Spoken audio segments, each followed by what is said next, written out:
Hello students, today we will discuss our next topic that is viscosity. इस modern के according chapter 3 है आपका that is viscosity. अब देखो विस्कोसिटी होती क्या है. First of all according to definition the property of liquid और gases by virtue of which an internal resistance और friction comes into play when a liquid is in motion is called viscosity. The internal friction tries to destroy the motion of the liquid. Mainly in simple language में अगर हम कहें viscosity होती क्या है, ठीक है. इसके बारे में मैं बताऊंगी आपको एक एग्जांपल लेकर. फर्स्ट ऑफ ऑल एक तरफ आप लिक्विड एज्यूम कीजिए और दूसरी तरफ आप होते हैं ना जैसे fluid type material that is Fevicol. Fevicol best example है विस्कोसिटी को डिफाइन करने के लिए. आपको पता है कि जो फेविकोल है वो लिक्विड जो वाटर है क्लियर उससे ज्यादा विस्कस होता है, उसकी डेंसिटी ज्यादा होती है, गाढ़ापन होता है ना उसमें. इन सिंपल लैंग्वेज में अगर कहें उसमें गाढ़ापन होता है in term as compare to water. तो उसकी विस्कोसिटी भी ज्यादा होगी एज कम्पेयर टू वाटर. जब हम उसको मतलब मूव कर रहे हैं या फेंक रहे हैं हम उसको फ्लूइड एक फेविकोल को और वाटर को, ऑब्वियस आपको पता है कि वाटर की वेलोसिटी जो होगी वो ज्यादा होगी एज कम्पेयर टू फेविकोल. तो सिमिलरली यहाँ पे भी देखो यहाँ पे एक फोर्स एक्ट करती है जिसको हम इंटरनल रेजिस्टेंस कहते हैं या फिर फ्रिक्शन कह सकते हैं. फ्रिक्शन चैप्टर में आपने रीड आउट किया था. फ्रिक्शन क्या होती है? That is a backward force that जो कि आपके मोशन पर लग रही होती है जो हमें चलने में हेल्प करती है. तो सिमिलरली यहाँ पे पर भी जिसकी विस्कोसिटी ज्यादा होती है उसकी इंटरनल फ्रिक्शन जो होती है वो भी क्या होती है? ज्यादा होती है. इंटरनल रेजिस्टेंस जो कि उसको रोकती है, ठीक है, उसके ऑपोजिट डायरेक्शन में लगती है. क्लियर? तो वो क्या उस प्रॉपर्टी को क्या बोलेंगे हम? That is a viscosity of that liquid. Other definition है that the property of liquid और gases by virtue of which a backward लगेगी, ऑपोजिट लगेगी means of dragging force that is a viscous drag. जो कि हम friction force backward force होगी उसको हम बैकवर्ड ड्रैगिंग फोर्स भी बोल सकते हैं या फिर विस्कस ड्रैग भी बोल सकते हो. जो कि एक्ट करती है टेंजेंटली एक्ट करती है. किस पर? टेंजेंटली एक्ट करती है on the layers of the liquid in motion. जो कि मोशन में होती है, जो कि लेयर्स जो है लिक्विड की वो मोशन में होती है, उसके ऑपोजिट बैकवर्ड डायरेक्शन में ड्रैगिंग फोर्स लगती है. एंड वो ट्राई क्या करती है? टू स्टॉप द मोशन, उसको स्टॉप करने के लिए मोशन को. तो that is called viscosity. Okay, next है हमारा कोफिशिएंट ऑफ विस्कोसिटी. इसको समझने के लिए ये एग्जांपल समझिए. पहले सबसे पहले आपके पास कोई भी आपके क्या सॉलिड सरफेस है, ये सरफेस की लेयर्स हैं. ओके, अब इसमें क्या बताया हुआ है देखो कि अगर हम इसमें बताया गया है कि अगर जो लिक्विड है वो फ्लो कर रहा है एक हॉरिजॉन्टल सॉलिड सरफेस के ऊपर in terms of layers. Clear?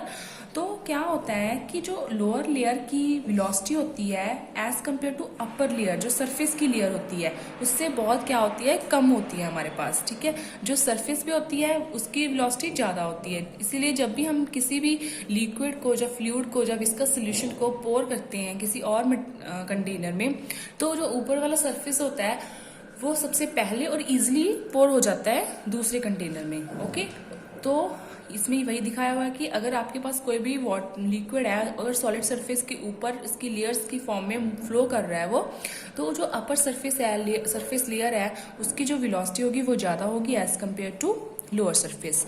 उसके बाद इसको एक और फॉर्म में रिप्रेजेंट किया हुआ है कि सपोज कर लो कि ये आपकी लोअर लेयर है दैट इज पी और ये आपकी upper layer that is A Q.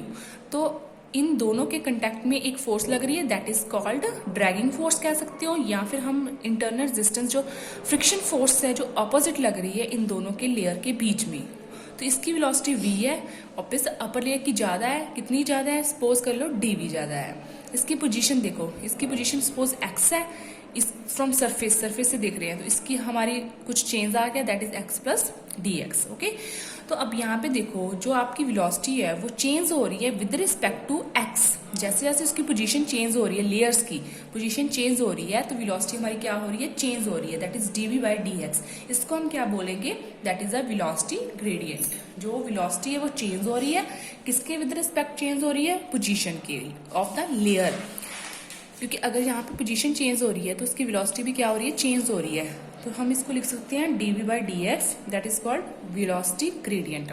उसके बाद जो आपकी एफ फोर्स है जो कि ऑपोजिट लग रही है, डिस्ट्रॉय कर रही है रिलेटिव मोशन को, ओके, ताकि उसको वो मूव ना कर सके, उसके ऑपोजिट लग रही है वो मोशन, जिसकी वजह से उसकी विस्कस सॉल्यूशन की जो वेलोसिटी है वो कम हो जाती है as compare to water. Clear? तो जो आपकी एफ है first of all is directly proportional the A क्या है आपका area of the layers in contact, जो कि जितना एरिया बचा किसमें लेयर्स के बीच में, जो कॉन्टैक्ट में लेयर है ये वाला एरिया, कितना एरिया है उस पर डिपेंड करती है। Secondly that is directly proportional D V by D X की जो आपकी वेलोसिटी है वो चेंज हो रही है with respect to X, okay. Then दोनों को कंबाइन कर लिया, एक इक्वेशन में, फर्स्ट इक्वेशन में था जो F is directly proportional to A, तो दोनों को हमने एक साथ कर लिया। Clear? That is A D V by D X. उसके बाद प्रोपोर्शनलिटी साइन हटाकर हमने एक कांस्टेंट लगा दिया, इस कांस्टेंट को बोलते हैं नीटा, और यहाँ पे माइनस साइन आया हमारे पास।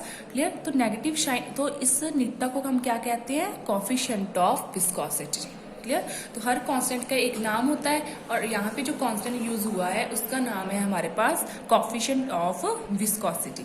जो नेगेटिव साइन आया आपका वो शो कर रहा है कि जो आपकी विस्कस फोर्स है is directed in direction opposite to the direction of motion, क्योंकि अभी मैंने बताया ना कि जो विस्कस फोर्स होती है, सॉरी, और ड्रैगिंग फोर्स हो गई, जहाँ टोटल इंटरनल रेजिस्टेंस होगी वो ऑपोजिट लगती है in the two the motion of the liquid, okay. उसके बाद इन्होंने स्पेशल केस ले लिया कि अगर आपका एरिया जो 1 मीटर स्क्वायर है और चेंज इन वेलोसिटी वो भी बना है, तो नीटा किसके इक्वल हो जाता है? आपके फोर्स के इक्वल हो जाता है।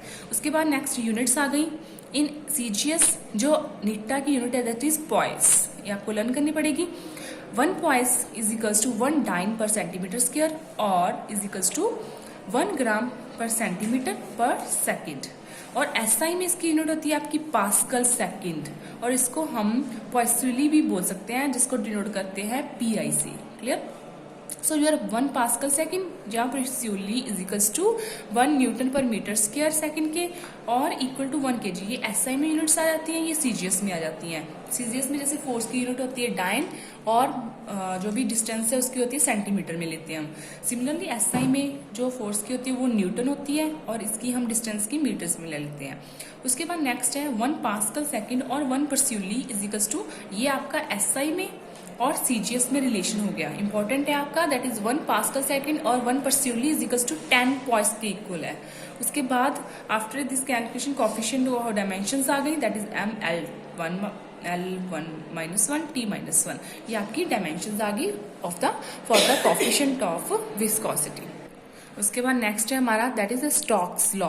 स्टोक्स लॉ में कुछ नहीं करना है, सिर्फ हम जनरल इसकी वो एक्सप्रेशन नहीं करेंगे इसका, जस्ट इसके हमारे पास स्टेटमेंट करेंगे कि क्या है, क्या होती है। According to Stoke when a spherical body, जब कोई भी स्फेरिकल बॉडी जो है आपकी उसको हम फॉल होती है इन द लिक्विड, तो जो लेयर्स होती है लिक्विड की वो इमीडिएटली कॉन्टैक्ट में आ जाती हैं इसके, और इस पर स्टिक हो जाते हैं, sticks to it and move along with the body with the same velocity.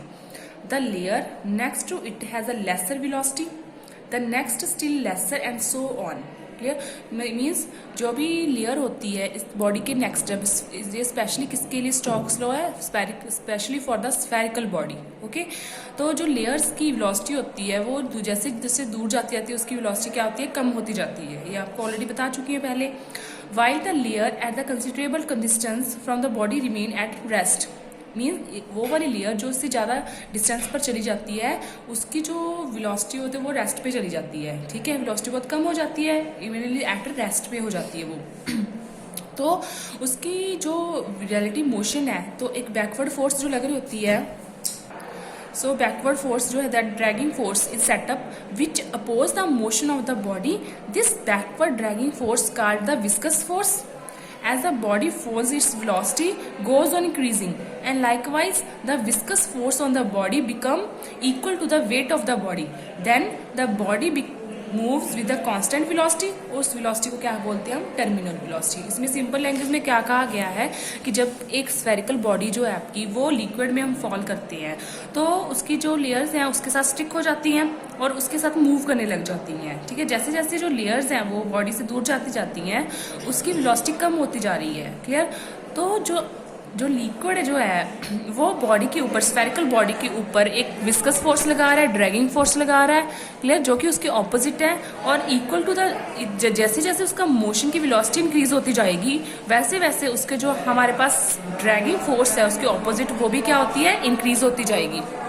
जब उसकी जो वेलोसिटी है, विस्कस जो फोर्स है वो इक्वल हो जाएगी वेट के, उस बॉडी के, तो वो एक कांस्टेंट वेलोसिटी के साथ मूव करने लग जाएगी, जिस वेलोसिटी को हम क्या कहेंगे, टर्मिनल वेलोसिटी। क्लियर, तो ये आपकी टर्मिनल वेलोसिटी हो जाती है। उसके बाद जो फोर्स लग रही होती है वो किसके इक्वल है, that is 6 pi eta R we.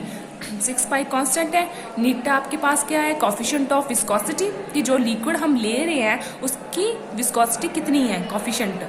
Are उस रेडियस है उस स्फेरिकल बॉडी का, और वी की आपकी टर्मिनल वेलोसिटी। ठीक है, this relation is also known as Stokes law.